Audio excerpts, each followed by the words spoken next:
खुलुमबाय स्टुडियोआव दं आं भाग्यश्री बसुमतारी। नैजिगुनां सुक्लाय सेरफां ब्लक इउपिपिएलनि बानजायनायाव दिनै बुथ सन्मेलन हाबाफारि खुंफुंदों। नैजिगुनां सुक्लाय सेरफां बियाबनि नावकाटा उलुबारियाव थानाय गेवलां फोथाराव दिनै सानसेनि हाबाफारि लानानै नैजिगुनां सुक्लाय सेरफां ब्लक इउपिपिएलनि बेन्दोंआव थानाय गासै 68 बुथ कमिटिखौ लानानै गासै 3500निबो बांसिन मावथिफोरनि मोनसे गेवलां मेल खुंनाया जानानै थाङो। मख'नो गोनांदि बिटिआरनि मोनफ्रोमबो बियाबाव बुथ मेल खुंफुंनाय बायदिनो दिनै नैजिगुनां सुक्लाय सेरफां बियाबावबो बुथ मेल खुंफुंनाय जायो। दिनैनि बे हाबाफारिखौ सामलायो नैजिगुनां सुक्लाय सेरफां ब्लक इउपिपिएलनि आफादगिरि बलेन्द्र नार्जारी बिथाङा। बे हाबाफारियाव क'क्राझार लकसभानि एमपि जयन्त बसुमतारी, बिटिआरनि बुथ कमिटिनि मासिगिरि बरस कुमार बर', मिरु इउपिपिएलनि नेहाथारि समनाथ नार्जारी, मिरु इउपिपिएलनि दैदेनगिरि खगेन चन्द्र दास, तामुलपुर जिल्ला इउपिपिएलनि नेहाथारि प्रदीप नार्जारी बिथांजों लोगोसे गोबां दैदेनगिरि आरो बुथ कमिटिनि मावथि इउपिपिएलनि मावथि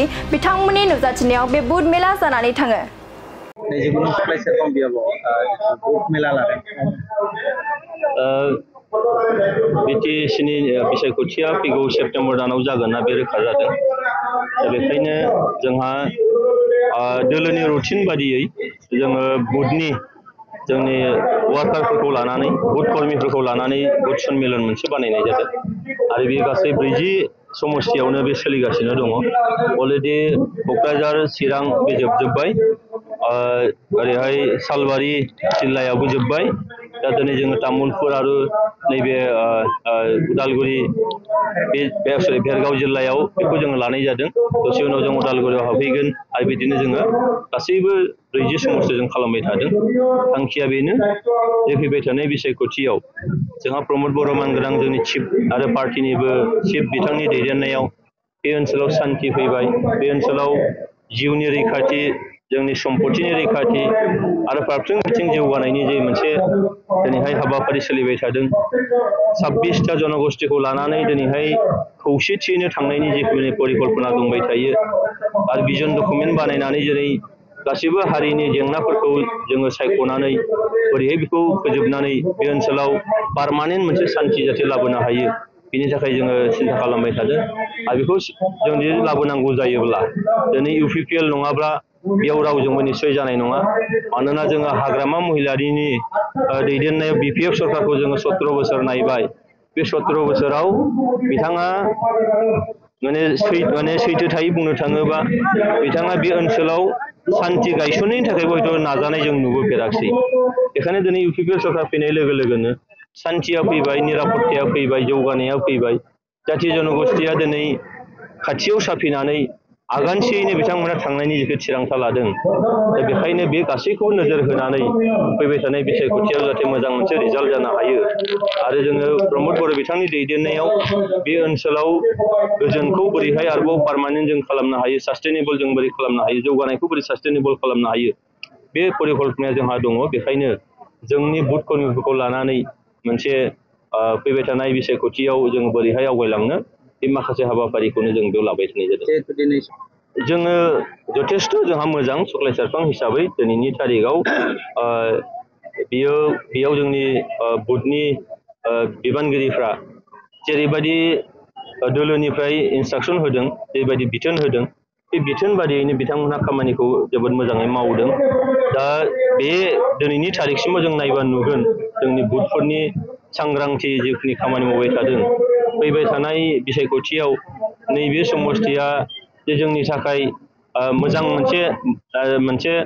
थासारि लाबोगोन बेखौ जों नुनो हायो। मोनदों आरो बयनिसिमबो दिनैनि जि बुथ सन्मेलनाव बाहागो लानाय बुथनि प्रेसिडेन्ट सेक्रेटारि आरो बुथनि मेम्बारफोर आरो बेवहाय ब्लकनि प्राइमारिनि आरो जिल्लानि आरो सेन्ट्रेल लिडारफोरनिसिम आंनि गोसो गोरबोनिफ्राय साबायखर बावदों। बेवहाय बयबो बाहागो लालायलायदों। जोंनि इउपिपिएल दोलोनि जि बुथ सन्मेलन जादों दिनै जोंनि सुक्लाय सेरफां 29 नं सुक्लाय सेरफां समस्तियावबो इन्टियार जि 68 बुथ कमिटिनि मेम्बारफोरखौ लानानै बुथ सन्मेलन जादों। बेवहाय बयबो सोद्रोमाफ्रा बाहागो लादों। बेवहाय हाजार हाजार मानसिफ्रा बाहागो लादों। जिफोर बुथ माने कमिटिनि मेम्बारफोर आरो बयखौबो धन्यबाद होदों।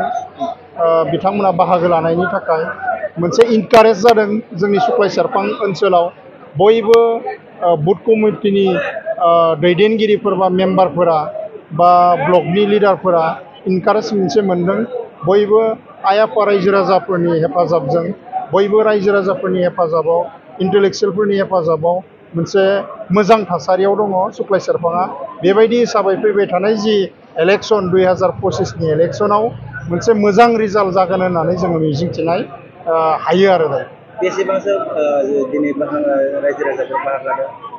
दिनैनि जि बुथ कनमिलन मात्र बेवहाय मेम्बारफोरल' दङमोन बेवहाय 3500सो जिफोर मेम्बारफोर दङ बे मेम्बारफोरा बयबो बाहागो लालायलायदों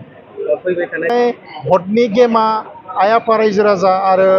जायफोर भटारफोर बिथांमोननियावसो थायो दा बेबायदि हिसाबै उमुखिनि लानानै ओरै लानानै जों भट देरहागोन बेखौ जों बुंनो हाया दायो सुक्लाय सेरफां हिसाबै बयबो UPPLनि जिफोर प्रमद सारनि दैदेननाय जिफोर सरकार आरो प्रमद सारनि दैदेननाय जे राजखान्थि दोलो UPPL बिथांनि आदर्श नीति बिथांनि खामानि मावनाय बिथांनि जिफोर गुबुन गुबुन माहारिफोरखौ लानानै जिफोर खौसे खालामनानै मोनसे जौगानाय जि गायसननाय बे मोनसे मोजां लेभेलाव थांनायनि थाखाय जोंनि सुक्लाय सेरफां ओनसोलनि बयबो हारि माहारिनि मानसिफोरा बेवहाय बयबो बाहागो लालायलायदों आरो बेबायदि हिसाबै फैबाय थानाय समाव गोबां भट मोननानै UPPL दोलोआ देरहासार जागोना खाथां दिनै सुक्लाय सेरफांनि सिङाव थानाय गासै 68टा बुथ कमिटि बे बुथ कमिटिनि प्रेसिडेन्ट सेक्रेटारि आरो लोगोसे जिखिना मेम्बारफोर दङ बेखौ लानानै मोनसे बुथ सन्मिलन बे हाबाफारि खुंनाय जायो दा मोनफ्रोमबो बुथनिफ्राय एभारेज जोंना 40 जन मेम्बार्सफोर दङ दा 68टा बुथाव एभारेज 40 करि लायोबा जोङो मथा मथि 2830 जन बिदि जोंनाव दा सुक्लाय सेरफां हिसाबै UPPLनि एक्टिभ वार्कार दङ दा बिनि बादैबो दिनै जों नुनो मोन्दों बेवहाय जिखिना 40 जन एभारेज 2830 जननि बादैबो माखासे बुथाव बांसिनै मानसिफ्रा लोब फैदों 3100नि बांसिन जोंनि मेम्बारफ्रा दिनै नैबे हाबाफारियाव बाहागो लादों दा गोजोननाय मोन्दों सेन्ट्रेल UPPLनिफ्राय माखासे टीम डेलिगेसन महरै बिथांमोना बाहागो लाफैदों गाहाय दिनै बे हाबाफारियाव गाहाय आलासि महरै क'क्राझार लकल कमानि पंकज मानगेदेर जयन्त बसुमतारी बिथाङा जोंनि मावथिफोरनि सायाव गोबां माखासे खोथा सावरायदों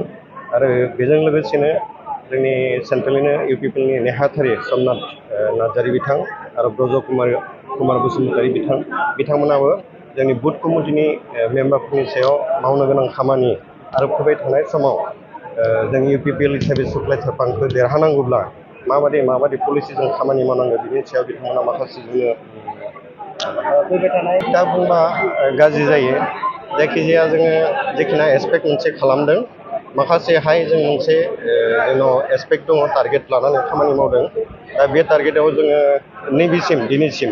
80% जों साक्सेस जाबाय दा 20% एसे मावबावनो दङ बुथ पर्यायाव बा एज ए हल सुक्लाय सेरफां समष्टि हिसाबै बेनि बादै जिखिना हाबाफारि